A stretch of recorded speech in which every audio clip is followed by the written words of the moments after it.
Hello hi friends, welcome back our channel. Andhra Pradesh రాష్ట్రంలో ఎప్పటి నుంచో ఎదురు చూస్తున్నటువంటి కొత్త రేషన్ కార్డులకు సంబంధించి ప్రక్రియ అనేది మొదలైంది. ఈ రేషన్ కార్డులకు సంబంధించి ఆంధ్రప్రదేశ్ రాష్ట్ర మంత్రివర్యులు పౌరశాఖ మినిస్టర్ అయినటువంటి నాదెళ్ల మనోహర్ గారు కీలకమైనటువంటి ప్రకటన చేశారు.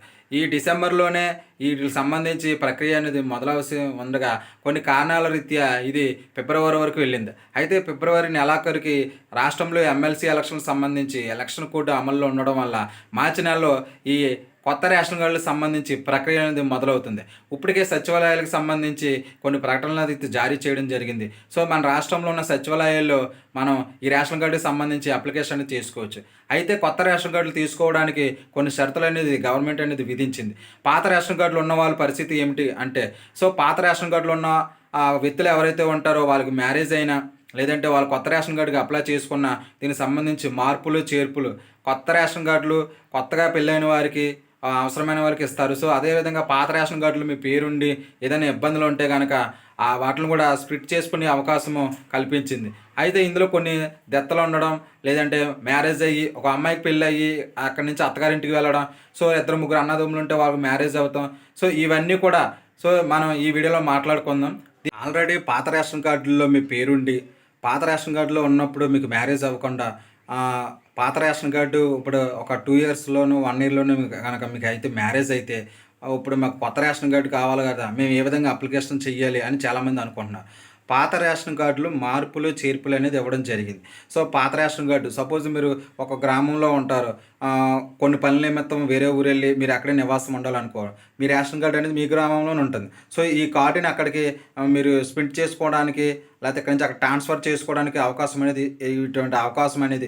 మరియు పాత రేషన్ కార్డులను సపోజ్ ఎవరైనా ఉన్నారో వాళ్ళు చనిపోయారనుకో వాళ్ళు తీసివేయడం, కొత్త రేషన్ కార్డు కావాలనుకుంటే వారు అప్లై చేసుకోవడం, ఇలాంటి మార్పులు చేర్పులన్నీ కూడా మనకి సచివాలయాల్లో త్వరలోనే అందుబాటులో రావడం ఈ నెలలోనే జరుగుతుంది. సో ఎవరైతే ఇలాంటివి ఉన్నారో వాళ్ళు సచివాలయం దగ్గరికి వెళ్ళి మీరైతే ఈ విధంగా మా రేషన్ కార్డులో ఈ విధంగా మ్యారేజ్ అయింది, లేదంటే మాకు పలానా వాళ్ళు చనిపోయారు, సో వాళ్ళు తీసివేసి కొత్త వాళ్ళని యాడ్ చేయాలి, ఇవన్నీ కూడా సచివాలయానికి సంబంధించి ఇన్స్ట్రక్షన్స్ అనేది రావడం జరిగింది.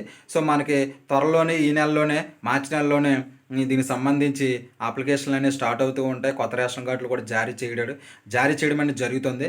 క్యూఆర్ కోడ్ కలిగిన రేషన్ కార్డులు అయితే మనకు రావడం జరుగుతుంది.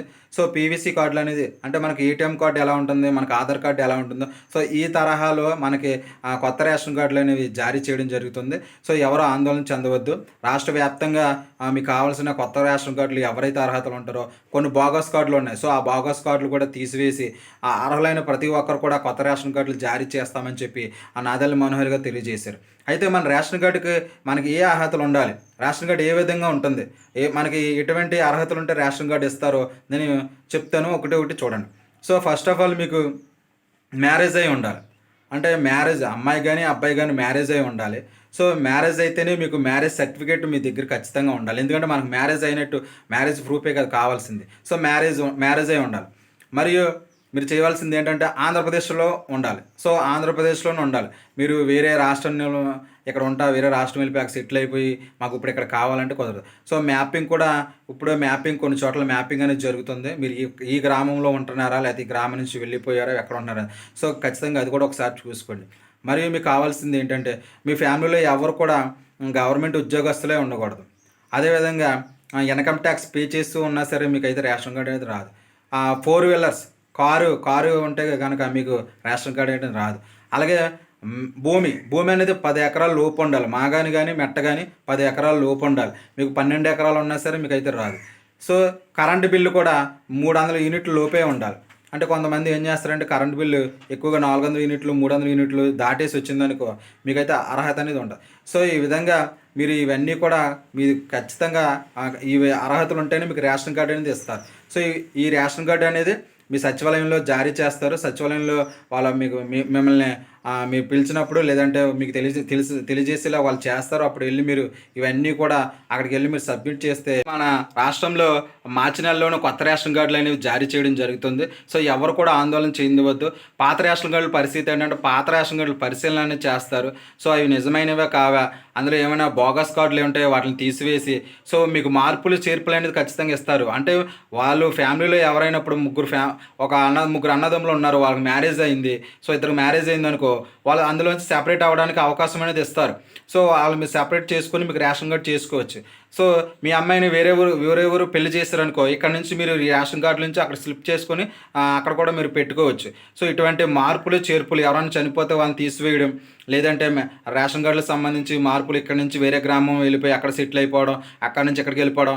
సో ఈ రకమైనటువంటి మీకు అప్లికేషన్ అనేది ఇస్తారు. సో అప్లికేషన్‌లో మీరు ఏ గ్రామంలో ఉంటున్నారు, నివాసం ఎక్కడ ఉంటున్నారో, మీ ఆధార్ కార్డు ఏంటి, సో ఎవరి పేరు మీద రేషన్ కార్డు ఉండాలి, మాక్సిమం అమ్మాయి పేరు మీదే ఉంటుంది కనుక సో ఇటువంటి మార్పులు అనేవి కూడా చేర్పులు అనేది మేము 1, 2 సార్లు పరిశీలించుకొని మీరు ఖచ్చితంగా రాసి మీ సచివాలయంలో మీరు తెలియజేస్తారు. ఈ నెలలోనే అది ప్రక్రియ అనేది మొదలవుతుంది. సో మొదలైనప్పుడు మీరు ఎటువంటి మిస్టేక్ చేయకుండా 1, 2 సార్లు మీరు ఖచ్చితంగా చూసుకొని అప్లికేషన్ అనేది ఫిల్ చేసి మీ గ్రామ పరిధి లేదా మా వార్డు పరిధిలో ఉన్నట్టు సచివాలయానికి వెళ్ళి మీరు అప్లికేషన్ అనేది పెట్టుకోవాల్సి ఉంటుంది. సో అప్లికేషన్ పెట్టుకున్న తర్వాత పరిశీలన చేసి మీకు అనేది కొత్త రేషన్ కార్డు జారీ చేయడం జరుగుతుంది. సో ఇటువంటి అనుమానాలు అనేవి, సో ఇటువంటి ఆందోళన మీరు చెందవద్దు. పాత రేషన్ కార్డులో ఉన్న మీకు కొత్త రేషన్ కార్డు ఇది వస్తూ ఉంటాయన్నమాట. పాత రేషన్ కార్డు ఇటు అప్డేట్ చేసి మీకు కొత్త పీవీసీ కార్డులు అనేది ఇవ్వడం జరుగుతుంది. మీకు డబ్ల్యూఏపీ ఉన్నా, ఆర్ఈఏపీ ఉన్నా, జేఏపీ ఉన్నా, లేకపోతే జగన్ గారి గవర్నమెంట్లో మీకు రేషన్ కార్డులు ఇచ్చిన ఇవన్నీ కూడా ఒకసారి పరిశీలన చేసి ఇందులో నిజమైనవే కావనేది ఒకసారి క్రాస్ చెక్ చేసుకున్న తర్వాత మీకైతే రేషన్ కార్డులు జారీ చేస్తారు. క్యూఆర్ కోడ్ కలిగిన రేషన్ కార్డులో మనకు రావడం జరుగుతుంది. సో ఎవరైతే ఉంటారో ఈ వీడియో ఎవరికైతే ఉపయోగపడుతుందో వారు ఖచ్చితంగా ఈ వీడియోని షేర్ చేయండి, లైక్ చేయండి. మన ఛానల్ నుంచి ఇలాంటి ఇన్ఫర్మేషన్ వీడియోస్ వస్తుంటాయి కాబట్టి